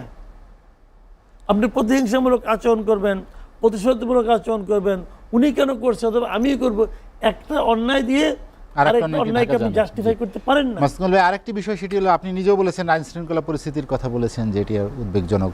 ইমরান সালে প্রিন্স বলেছেন যে মানুষ শান্তি চায়, নির্বাচিত সরকার আসার পরে সেই শান্তি ফিরল কিনা, আইন শৃঙ্খলা পরিস্থিতি কেন তুলনামূলকভাবে উন্নতি করা যাচ্ছে না, মব বন্ধ করা যাচ্ছে না, বারবার বলার পরও সেখানে আসলে খুব বেশি ভালো ফল আসছে না, এর পেছনে কারণ কি? কারণ হলো অবহেলা। অবহেলা মানে এই অর্থে, যেমন ধরেন অন্তর্বর্তীকালীন সরকারের আমলে একজন লোকের স্বরাষ্ট্র উপদেষ্টা নিয়োগ করা হয়েছিল, সে ছিল সবার কাছে একটা মোটামুটি জোকার টাইপের আর কি। তাকে নিয়ে লোকে হাসাহাসি করতো। উনি একজন লেফটেন্যান্ট জেনারেল ছিলেন, কীভাবে যে লেফটেন্যান্ট জেনারেল হয়েছেন এটা আমি বলতে পারবো না। তো উনি সবার কাছে মোটামুটি কৌতুকের একটা পাত্র ছিলেন। মধ্যরাত্রে 3টার সময় প্রেস কনফারেন্স করতেন, এগুলি এই সমস্ত করে আমার উদ্ভট একটা ব্যাপার সময়। যা হোক, ওনারা বলে যে মব হইতো, ওনারা বলে যে এই আপনার আইন শৃঙ্খলা অবনতি হয়েছে, এটা তার কারণে। তার কারণ মানে কি, সে যে কি করতো, সে তো আর করতো না। যারা করতো তাদের বিরুদ্ধে উনি অ্যাকশনে যেতেন না, অথবা এই ধরনের মব যাতে না হয়, না হওয়ার জন্য যা যা করা দরকার সে ধরনের কিছু ব্যবস্থা, সে ধরনের কোনো পদক্ষেপ উনি নিতেন না। তো আপনি মব থামবে কীভাবে? আপনি বললেন থাম, সঙ্গে সঙ্গে থেমে যাবে? আপনি কি ঈশ্বর নাকি রে ভাই? থামবে না তো। ব্যবস্থা থামানোর জন্য আপনার কাজ করতে হবে। যেমন ধরেন আপনার এখানে আমি ঢুকছি, আপনি এই অনুষ্ঠানের অ্যাঙ্কর, তার মানে এই অনুষ্ঠানটা কিভাবে পরিচালনা করতে হবে এটা আপনি জানেন এবং আপনি আপনার মতো করে করবেন। এই আপনার এই অনুষ্ঠানে, এই জায়গায়, এই মঞ্চে বসে, এই টেবিলে বসে যদি আরেকজন অ্যাঙ্কর থাকতো, ধরেন গেস্ট আমরা দুজনই থাকতাম, ধরেন আমি এবং প্রিন্স ভাই আমরা দুজনই গেস্ট, কিন্তু অ্যাঙ্করটা ভিন্ন, তাহলে কিন্তু অনুষ্ঠানের টাইপটা ভিন্ন হতো। কারণ ওই অ্যাঙ্কর কীভাবে পুরো অনুষ্ঠানটাকে নিয়ন্ত্রণ করবে, অনুষ্ঠানে কিন্তু আমি নিয়ন্ত্রণ করবো না, এই অনুষ্ঠানটা কিন্তু প্রিন্স ভাইও নিয়ন্ত্রণ করবে না, নিয়ন্ত্রণ করবেন আপনি, লাগামটা আপনার কাছে। আপনি তো আমাকে পট করে এখন থামাই দেন, আমার কিছু করেন না, আমি আপনার সঙ্গে বাড়াবাড়ি করতে পারবো না তো। তাহলে মানে কি স্বরাষ্ট্রমন্ত্রী কাউকে থামাচ্ছেন না এখন? আমি তা বলছি, আমি বলছি যে পুরো এনভায়রনমেন্টটার জন্য কিন্তু, পুরো এই অনুষ্ঠানটা সাফল্যের জন্য কিন্তু আপনি দায়ী। প্রশংসা হলো আপনার হবে, নিন্দা হলো আপনারই হবে।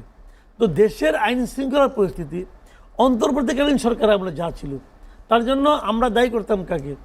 জাহাঙ্গীর আলম চৌধুরীকে, লেফটেন্যান্ট জেনারেল, কারণ উনি ছিলেন স্বরাষ্ট্র উপদেষ্টা। এখন যদি আইন শৃঙ্খলা পরিস্থিতির উন্নতি না হয়, তার জন্য প্রাথমিকভাবে আমি দায়ী করবো সালাউদ্দিন আহমেদ সাহেবকে, কারণ উনি স্বরাষ্ট্রমন্ত্রী। ওনার জ্ঞান নিয়ে আমার কোনো সন্দেহ নাই, ওনার প্রাজ্ঞতা নিয়ে আমার কোনো সন্দেহ নাই। ব্যক্তি হিসেবে উনি অসাধারণ।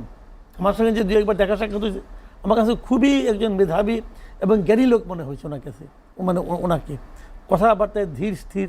যখন প্রেস কনফারেন্সের মুখোমুখি হন, যদিও সর্বশেষ একটা প্রেস কনফারেন্স দেখলাম ওনাকে নিয়ে বলতেছে যে পাথর মারা অমুক তমুক, উনি ঠান্ডা মাথায় জবাব দিলেন যে আমরা তো ভাই মধ্যযুগে যাবো না। তো এইটা নিয়ে আবার অনেকে দেখলাম উল্টাপাল্টা কথা বলতেছে, তাইলে কি ওইটা মধ্যযুগ ছিল, অমুক ছিল, তো মানে এগুলো হলো কুতর্ক, এগুলো করতেছিল। আমি কিন্তু ওনার বক্তব্যকে সাপোর্ট করি, যে উনি ঠিকই বলেছেন যে আমরা তো মধ্যযুগে যেতে পারবো না ভাই, বলে তো লাভ নাই। খুবই ঠান্ডা মাথার লোক কথা বলেন, বাট আইন শৃঙ্খলা পরিস্থিতি ওনার সময় উন্নতি হচ্ছে না। এই না হওয়ার দায়িত্ব কিন্তু ওনাকেই নিতে হবে। যদি এটা ব্যর্থতা হয়, ওনার ব্যর্থতা; যদি এটা সাফল্য হয়, ওনার সাফল্য। কিন্তু আনফর্চুনেটলি এটাকে আমরা সাফল্য বলতে পারছি না।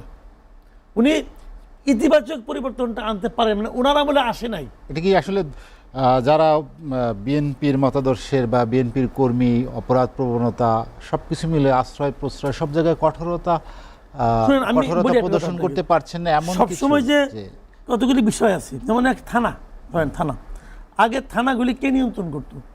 যুবলীগ, শ্রমিক লীগ, স্বেচ্ছাসেবক লীগ, ছাত্রলীগ। ওই থানায় মনে করেন সে গেল, ওসি সাহেব তার সঙ্গে চা বিস্কুট খাওয়া শুরু করলো, আসেন ভাই কেন আসছেন, কি আসছেন। যে ওই লোকগুলি যদি বাংলাদেশে থেকে থাকে, এখন কি ওই থানায় সে যেতে পারবে? ওইভাবে পারবে না। এখন যাবে কে? ছাত্র দল, যুব দল, স্বেচ্ছাসেবক দল, এরা গেলে। এখন কোশ্চেনটা হলো যারা যায় আগে যারা যেন তাদের আলাপ বাদ দেন, আমি বর্তমানে আলাপটা করি। যুবদলের যে সেটা ওখানে যায়, সে কি একটা সার্টিফিকেট নিয়ে যায় যে আমার যুবদলের চেয়ারম্যান বলছে আমি আসলে আপনি আমাকে এই সেবা দিতে বাধ্য? যায়? যায় না। সে যে বলে আমাকে এই সেবাটা দেন, তা না। থানা কিন্তু নিজ দায়িত্বে দেয়। থানা এই দায়িত্বটা অনুভব করে কেন? থানা মনে করে, পুলিশের তাদের মধ্যে দীর্ঘদিনের একটা প্র্যাকটিস, তারা মনে করে যে সরকারি দলের কাউকে ঘাটানো যাবে না, ঘাটালে না জানি আমার কি হয়ে যাবে, বোধহয় আমাকে বদলি করে দেবে। আর বদলি যদি হয়ে থাকে তাহলে বলেন। আর বদলি না হওয়ার পরেও কিন্তু অনেকে মনে করে, এটা আগের থেকে মনে করে। এই যে আগের থেকে মনে করাটা মানে সেলফ যে সেন্সরশিপটা আমাদের কাজ করে, যে ওনাকে বলা যাবে ওনাকে বলা যাবে না, এটা যখন চলতে থাকে না তখন এরা অভ্যস্ত হয়ে যায়। আরে তাই তো, আমি গেলে তো হিসেবে আমার কথা শুনে, আমি যদি বলি ওকে ছাড়ে দেন তাহলে তো তার ব্যবস্থা নেয়, আমি যদি বলি ওর নাম ঢুকায় থানা পর্যায়ে, ওই পর্যায়ে এগুলো থাকে কিন্তু একটা ভাব দেখানো ভাব। তো এগুলি কিন্তু আসলে নিয়ন্ত্রণ করতে হবে, সরকার বলবে, সরকার সেই মেসেজটা ওদেরকে দেবে। এবং স্বরাষ্ট্রমন্ত্রী তো থানায় যায় মেসেজ দেবে না। মাঝখানে দেখলাম একটা ঢাকার একটা থানায় গেছে, রমনা থানায়, হ্যাঁ রমনা থানায়, যে উনি তো বলছেন যে ছাত্র দল আসতে পারে, সরকারি দলে কেউ আসলে পরে আটকে ফেলাবেন, বলছেন তো রে ভাই। তো এইটা কয় স্বরাষ্ট্রমন্ত্রী বলে? ভালো, আমি তাকে প্রশংসা করবো, কিন্তু খালি বলাই শেষ না, সঙ্গে সঙ্গে সরকার শীর্ষ পর্যায় থেকে বলেছে যে অপরাধীর রাজনৈতিক পরিচয় আসলেও তাই বিবেচনা হচ্ছে করা হবে কিনা। না। এটা যখন হতে থাকবে না, যখন এই মেসেজটা যাবে যে উনি খালি কথা বলেন নাই, আসলে কাজও হয়, এটা কখন বুঝে? যদি বারবার উনি বলতে থাকেন, এগুলি বারবার বলার দরকার আছে।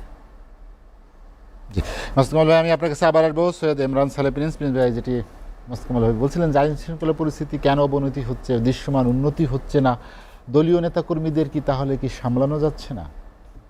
প্রথমেই বলি, দলীয় নেতাকর্মীরাই কি আইন শৃঙ্খলা পরিস্থিতির অবনতি ঘটাচ্ছে? এটা কি তাই? তাহলে দমন করা যাচ্ছে না কেন? দমন করা যাচ্ছে না, সেটা ভিন্ন প্রেক্ষাপট, ভিন্ন বিষয় আছে। এই যে একটু আগে কামাল ভাই যেটা বললেন যে এটা আইন শৃঙ্খলা বাহিনী যেটা আছে তাদের যে সক্রিয়তা, তাদের যে সেটা আমরা দেখতে পাচ্ছি, কিন্তু তার কার্যক্ষেত্রে আমরা অনেক ক্ষেত্রে তাদের শিথিলতাও আমরা দেখতে পাচ্ছি। আমরা কেন জানি আমরা দেখতে পাচ্ছি 5ই আগস্টের পর পুলিশের এক ধরনের মানে শিথিলতা, কিন্তু পুলিশের মনোবল ভেঙে গেছে। তারা পুলিশের মনোবল ভাঙার জন্য, যদি ভেঙে যেয়ে থাকে, ভাঙার জন্য পুলিশ নিজেই দায়ী, সেটা তো নিজেই দায়ী। সেটাকে ফিরিয়ে আনার জন্য আমরা যেটা করেছি, আমরা তো নিজেরা সেই 5ই আগস্টের পর থানা পাহারা দিয়েছি, আমরা নিজেরা পুলিশের ওসি এসআই, সেই সময় আওয়ামী লীগের আমলেই তো নিয়োগকৃত ছিল, তাদেরকে নিয়ে আমরা বাজারে গিয়েছি যাতে তারা সাহস পায়। আমরা তো মানুষকে বলি নাই যে থানা আক্রমণ করো, আমরা তো পুলিশকে সামনে নিয়ে আমরা কাজ করেছি, কিন্তু আমরা তারপরে আমরা কিন্তু সেটা দেখি নাই। যেমন ধরেন অন্তর্বর্তীকালীন সরকারের সময় বিএনপির কিছু ব্যক্তি অসৎ পথে পা বাড়িয়েছিল, আমাদের চেয়ারম্যান তারেক রহমান কিন্তু তাদের স্পেয়ার করেন নাই, সাথে সাথে তাদেরকে বহিষ্কার করা হয়েছে, তাদের বিরুদ্ধে মামলা দায়ের করা হয়েছে।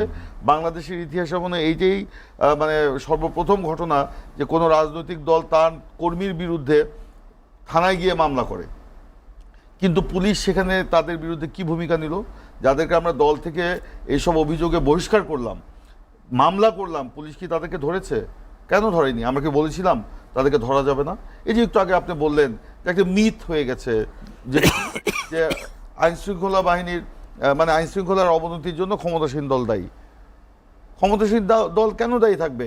এখানে আমাদের মাসুদ কামাল সাহেব বলছেন আমার নিজের এলাকা হালুয়াঘাটে কিংবা ধোবাওড়াতে আমরা তো অনেক সময় মানে আমরা তো কড়া নির্দেশ দেওয়া আছে যে থানায় কেউ ওখানে ঢুকতে পারবে না, কেউ যাবে না। হ্যাঁ, যাবে না কেন?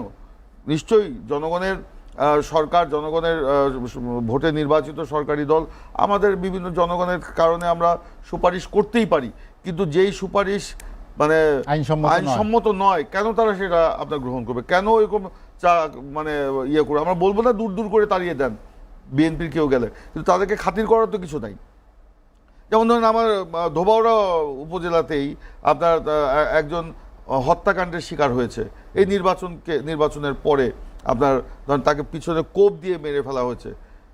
সেই আসামি তো এখনো একজনকে ধরতে পারিনি, আমরা ধরে নেই, আসামি ঘুরছে বা বিভিন্ন জায়গায় ধরতে পারছে না।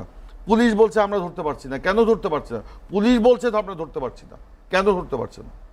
তাহলে এখন নিশ্চয়ই আবার ধরেন শেল্টারে আছে বা কারো আশীর্বাদ পুষ্প। না যাই হোক, এর মধ্যেই কোনো কাহিনী, পুলিশের মধ্যেই কোনো কিছু একটা আছে, আমি ওই গভীরে যেতে চাই না।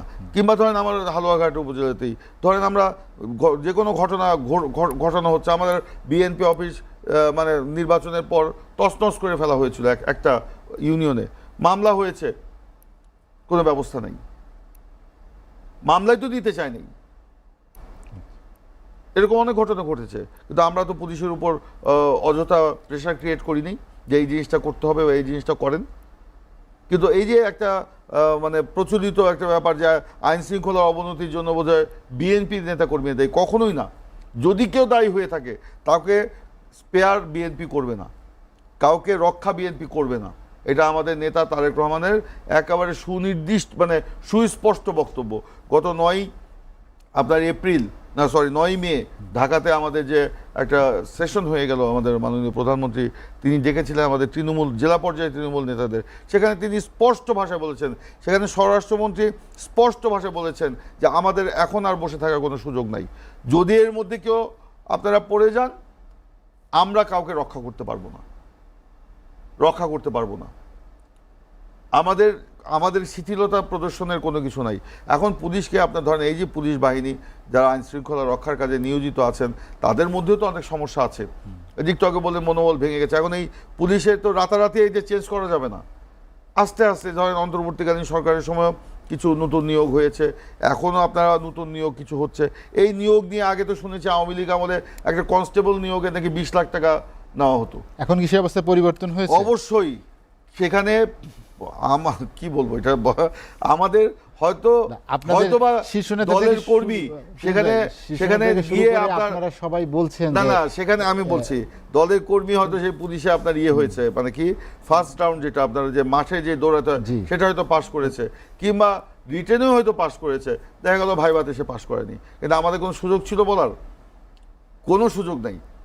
এবং সেখানে আমরা দেখলাম, বিভিন্ন সামাজিক গণমাধ্যমে দেখলাম, মানে একজন মেয়ের বাবা কাঁদছে যে আমি টাকা ছাড়া আমার মেয়ের নিয়োগ হবে, এটা আমি ভাবতেই পারিনি। আরেকজন ছেলের বাবা কেঁদে কেঁদে বলছে, ছেলেও কাঁদছে, যে আমি এটা ভাবতেও পারি নাই, যে স্বপ্নেও ভাবি নাই যে এখানে পুলিশের নিয়োগ আপনার টাকা ছাড়া হবে। তো এখন আওয়ামী লীগ আমাদের শুনতাম 20 লাখ 22 লাখ টাকা নিয়ে কনস্টেবল নিয়োগ হতো, এটা তো এখন নাই। আমরা নিশ্চয়ই পুলিশ বাহিনীকে আরও সক্রিয় করার জন্য যারা মেধাবী, যারা যোগ্য, দক্ষ, তাদেরকে হয়তো নেওয়া হচ্ছে। হয়তো সময় লাগবে, হয়তো এইটাকে তৈরি করতে সময় লাগবে, কিন্তু এই সময়ের মধ্যে যাতে আইন শৃঙ্খলা পরিস্থিতি ভেঙে না পড়ে এবং এই যে আপনার যারা গুপ্ত, তারা যেন এই সুযোগটা না নেয়, সেই জন্য আমাদের সকলকে শক্ত থাকতে হবে, আইন শৃঙ্খলা বাহিনীকেও সক্রিয় থাকতে হবে, সজাগ থাকতে হবে, এবং আমাদের যে রাজনৈতিক নেতৃত্ব তাদেরকেও সংবেদনশীল হয়ে এই ব্যাপারে। রাজনৈতিক নেতৃত্বের কথা বললেন, বিভিন্ন জায়গায় যে রাজনৈতিক নেতারা যে আপনার বিশেষ করে যে নির্দেশনা দিচ্ছেন, সেটি আসলে মাঠে কাজ করছে না। যে কথা এবং কাজে দেশের মানুষ মাঠে কাজ করছে না তা কিন্তু না। যেমন ধরেন, আমি তো জেলা পরিষদের প্রশাসক হিসাবে আমাকে প্রায় দিনই তো আমাকে ময়মনসিংহে থাকতে হয়, আমার নিজের জেলায়, এবং সেখানে আমাদের আশেপাশের উপজেলার নেতাকর্মীরা আসেন, তাদের সাথে দেখা সাক্ষাৎ হয়, আমরা কথা বলছি।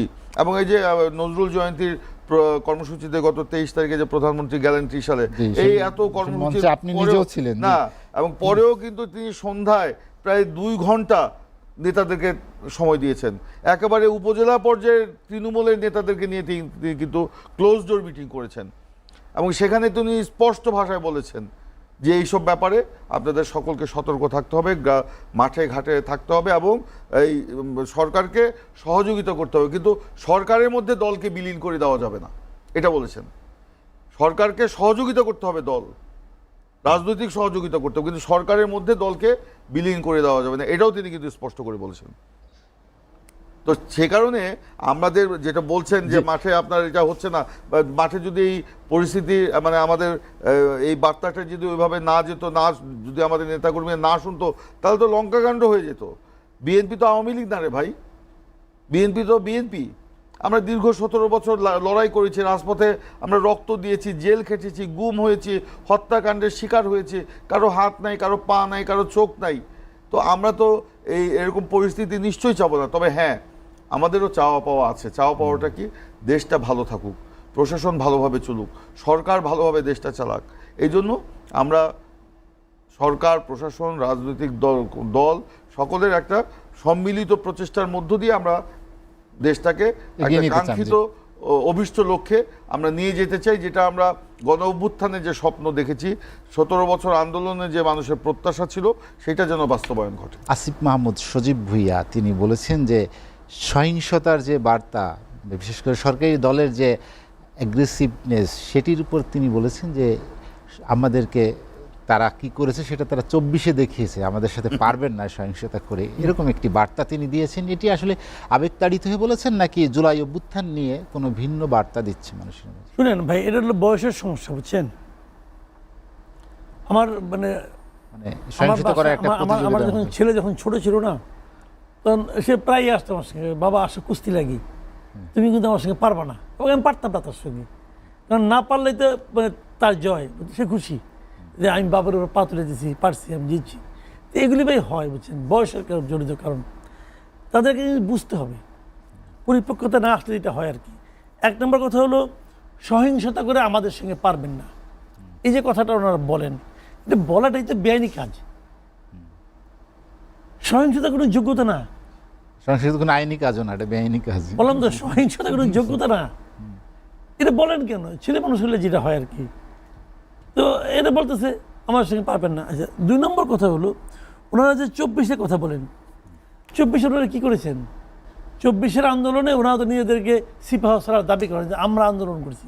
এই আন্দোলন ওনারা করছেন, ওনারা বরং আন্দোলন বন্ধ করার জন্য হারুনের ওখানে যে নিয়ে মুচলকে দিচ্ছেন, হারুনের ওখানে যে মুচলকে দিচ্ছেন, ওটা আন্দোলন আমরা আওয়ামী লীগের মন্ত্রীদের ওখানে ওনারা তো যে মুচলকে দিচ্ছেন, ওনারা হলো তারা 24-এর আন্দোলন ওনারা করছেন, এই দাবি করে কেন? ওনারা বরং 24-এর আন্দোলন থামাতে চেয়েছেন, কিন্তু থামাতে পারেন নাই। এই কারণে ওনারা মূল নেতা না, নেতা ছিল জনগণ। আচ্ছা, আপনি আমাকে বলেন, আওয়ামী লীগ দ্বারা ক্ষতিগ্রস্ত ওরা কী হয়েছে ভাই? বিএনপি 17 বছর ধরে আওয়ামী লীগের কাছে, 16 বছর ধরে ধরেন না, 16 বছর 15 বছর ধরে আওয়ামী লীগের হাতে মায়ের খাইতে খাইতে বিএনপি কাহিল না। জামাতকে তো মারতে জামাতকে কুরাইন নিয়ে গেছে, জামাত কোথাও বৈশাখ দুটা আলাপ করতে পারতো না, জামাতে ক্ষতিগ্রস্ত রেখে বসে। তাহলে এরা এই আন্দোলনে ছিল না? এটা কমন সেন্সে বলেন যে বিএনপির শত্রুকে আওয়ামী লীগ, জামাতের শত্রুকে আওয়ামী লীগ, আওয়ামী লীগ একটা ঝামেলায় পড়ছে, তো বিএনপি আর জামাতকে আঙুল চুষবো, তারা মাঠে নামবে না? নামবে। তারা কীভাবে নামছে? তারা নামছে না এইভাবে যে আমরা নামলেই যদি আন্দোলনটা আমাদের নাম বলে এদের বাচ্চাদেরকে মারে, দরকার নাই, আমরা পুরা মানে তাদের সমস্ত সামর্থ্য তারা আন্দোলনে দিছে, কিন্তু তারা পেছনে ছিল, তারা কথা বলে নাই, তারা দাবি করে নাই। এই চান্সে ওনারা দাবিদার হয়ে গেছে। তো 1 নম্বর কথা হলো যে সহিংসতায় আমাদের সঙ্গে পারবেন না। সহিংসতা না কি বলছে? এটা সহিংসতা আমাদের সাথে পারবেন না, মানে যে এইটা বলা হয়েছে যে 24-এ যে সহিংসতা করেছেন সেটা ওনারাই করেছেন, এটা যদি কেউ বলে এটা সে অন্যায় বলে এবং বেআইনি কথা বলে। 1 নম্বর। 2 নম্বর হলো 24-এ ওনারা কিছুই দেখেন নাই। 24-এ ওনারা মুচলকে দেখিয়েছেন আমাদেরকে, এটা ওনারাই দেখাচ্ছেন, ওরা এই 5-6 জন দেখাইছেন, আর কিছু দেখান নাই। আর বাদ বাকি যেটা জনগণ দেখাইছে। আমি এটা কিন্তু বিএনপি দেখাইছে বলি না, জামাত দেখাইছে বলি না, আমি যখন জনগণ বলি, এই জনগণের মধ্যে কিন্তু বিএনপিও আছে, জামাতও আছে, এনসিপিও আছে, সবাই আছে। সবাই মিলা ওই স্বৈরাচারী সরকারকে দেশ থেকে সরাইছে রে ভাই। এইভাবে জিনিসটা দেখেন, সামনে কে দাবি করতে, সবাই এই কাজটা শেষ করার পরে সাধারণ পাবলিক যারা ছিল তারা যার যার মতো ঘরে ঢুকে গেছে, স্টুডেন্টরা চলে গেছে ক্লাসে, বিএনপি চলে গেছে তার রাজনীতিতে, জামাত চলে গেছে তার রাজনীতিতে। এরা আসছে ক্ষমতায় যাওয়ার জন্য, ভাগ নেওয়ার জন্য, যে আইনে 3 জন যে মন্ত্রী হয়ে গেছে, এরা গেছে ক্ষমতার ভাগ নিতে। সেখানে আপনি জানেন যে দেখেন, আমি একটা কথা বলি, ওনারাই বলে মাঝে মাঝে জাতীয় সরকারের প্রস্তাব উঠছিল, বিএনপি রাজি হয় নাই। অর্থটা কি? তার মানে বিএনপি কিন্তু ক্ষমতায় তখন যেতে চায় নাই, অনির্বাচিতভাবে যেতে চায়, বিএনপি এভাবে যেতে চায় নাই। বিএনপি কে আমি আমার পলিটিক্সটা করবো, জনগণ যদি আমাকে চায় আমি যাবো, জামাতও যায় না এখানে, তো ওনারা গেছে এবং ওনারা হলো সেই জিনিস গিয়ে দায়িত্ব নিলেন স্থানীয় সরকার। আপনি জানেন যে স্থানীয় সরকার প্রতিমন্ত্রী, আমি বিএনপির পক্ষে দালালি করতেছি, যেটা সত্য সেটা বললাম। স্থানীয় সরকার প্রতিমন্ত্রী শাহ আলম সাহেব যেটি বলেছেন আপনি দেখেছেন, যে দেখেছি তার মন্ত্রণালয় যেটি একটি তদন্ত কমিটিও হয়েছে, এটাকে আপনি কিভাবে দেখেন যে মন্ত্রী এখানে দুটো বিষয় আছে। একটা হলো তদন্ত কমিটি করছে তারা হলো গত দুর্নীতির বিষয়টি একদম ওপেন, গত 17 বছরে যত অনিয়ম আছে, জি তার মন্ত্রণালয়ে 17 বছরে যত অনিয়ম আছে সেই সেগুলো অনিয়ম নিয়ে বের করেছে। করার জন্য তারা তদন্ত কমিটি করছে। এতে আমি হ্যাপি এই কারণে ওনারা 17 বছর বলেছেন, কিন্তু তার মানে 2009 থেকে 2026 পর্যন্ত বলেছেন। তার মানে এখানে অন্তর্বর্তীকালীন সরকার একটা আসে, এতে আমি হ্যাপি। কারণ কোন কাল কোন অকাল আমি জানতে চাই না। আমার কথা হলো এদেশে কোনো একটা দুর্নীতি হওয়া মানে জনগণের যে আমলেই হোক, হ্যাঁ, নয় ছয় করা, এটা তদন্ত করা উচিত। যদি তদন্ত করে প্রমাণিত হয় যে এই লোকটা সৎ, তো সৎ, আমার তো কোনো আপত্তি নেই রে ভাই। কাজে আমি কোনো সন্দেহ নিয়ে থাকতে চাই না, প্রমাণটা হোক, তদন্তটা হোক। কিন্তু আমি খুব বিশ্বাসের সঙ্গে লক্ষ্য করেছি যে বিএনপি গভর্নমেন্ট কিন্তু অন্তর্বর্তীকালীন সরকারের কোনো অপরাধ নিয়ে, কোনো অভিযোগ নিয়ে তদন্ত করতে খুব একটা আগ্রহী না। হ্যাঁ। কেন আগ্রহী না আমি জানি না, কিন্তু এই ক্ষেত্রে একটু শাহ আলম আগ্রহী। সাহেব দেখাইছেন যে না, উনি আগ্রহী। আমি উনার ব্যাপারে পার্সোনালি হ্যাপি। আবার উনি আসিফ মাহমুদ সজীব ভুঁইয়ার একটা ঘটনা নিয়ে বলেছেন, এই ঘটনা আমি বিশ্বাস করি হতে পারে, কিন্তু আসিফ মাহমুদ সজীব সচিবের স্বাক্ষর ছাড়া কোনো প্রকল্প কি পাশ হতে পারে? এটা হতে পারে কেন আমি বলি আপনাকে। আসিফ মাহমুদ সজীব ভুঁইয়ারও একটা ব্যাখ্যা দিচ্ছে। ধরেন ওই সময় ফাইলটা পাস করতে হবে, সচিব অনুপস্থিত, হয়তো সচিব বিদেশে আছে, তো ওই সময় এডিশনাল সেক্রেটারি সে সাইন করছে, হইতে পারে। আমি এটা অস্বাভাবিক কিছু বলতেছি না। আবার অন্যভাবে হইতে পারে, অন্যভাবে কি যে আমি জানি এই ফাইল দিয়ে গেলে সচিব সাইন করবো না, কাজে আমি অপেক্ষা করতেছি কবে সচিব দেশের বাইরে যায়, যেই বাইরে গেছে অমনি ফাইল নিয়ে আমি এডিশনাল সেক্রেটারি সাইন করে, এটা হইতে পারে। ভাই ভাই এই সমস্ত বুদ্ধি তো আমরা বুঝি রে ভাই, কেনা বুঝে, সবাই বুঝে। এখন কি হয়েছে, আমার কথা অন্য জায়গায়, আমি শেষ 1 মিনিটে, সেটা হলো কি যে আসিফ মাহমুদ সজীব ভুঁইয়া চ্যালেঞ্জ করছি। আমি মনে করি যে প্রতিমন্ত্রী সাহেবের দায়িত্ব এখন সুষ্ঠু তদন্তের মাধ্যমে গ্রহণ করা। মাসুদ কামাল ভাই, আপনাকে অসংখ্য ধন্যবাদ। হাতে সময় নিয়ে আলোচনা শেষ করতে চাই। সৈয়দ ইমরান সালেহ প্রিন্স, একটি প্রশ্ন, অন্তর্বর্তী সরকারের দুর্নীতি অনিয়ম নিয়ে বিএনপি তদন্ত করা বা ব্যবস্থা নেওয়া আগ্রহ কম কেন? প্রথমে মাসুদ কামাল ভাইয়ের কথার সূত্র ধরে একটু বলি। সেই সময় এই কিছু কিছু মানে উপদেষ্টা যাদের নাম আলোচিত হচ্ছে, তাদের বিরুদ্ধে অভিযোগ আছে যে তারা ফাইল বাসায় নিয়ে যেত, বাসায় ওই ফাইল কিন্তু বাসা থেকে আবার গায়েবও হয়ে যেত। এগুলো কিন্তু মন্ত্রণালয়ে আসতো না, এবং কোনগুলো আসতো যেগুলো মানে স্পেসিফিক কিছু ব্যাপার ছিল সেগুলো আবার চলে আসতো বাসার থেকে। তো এরকম কিন্তু অভিযোগ আছে। আর যেটা বললেন আপনি যে অন্তর্বর্তীকালীন সরকারের কোনো বিষয় নিয়ে বিএনপি তদন্ত করতে চায় না, আগ্রহ কম, বিষয়টি আসলে সেরকম না।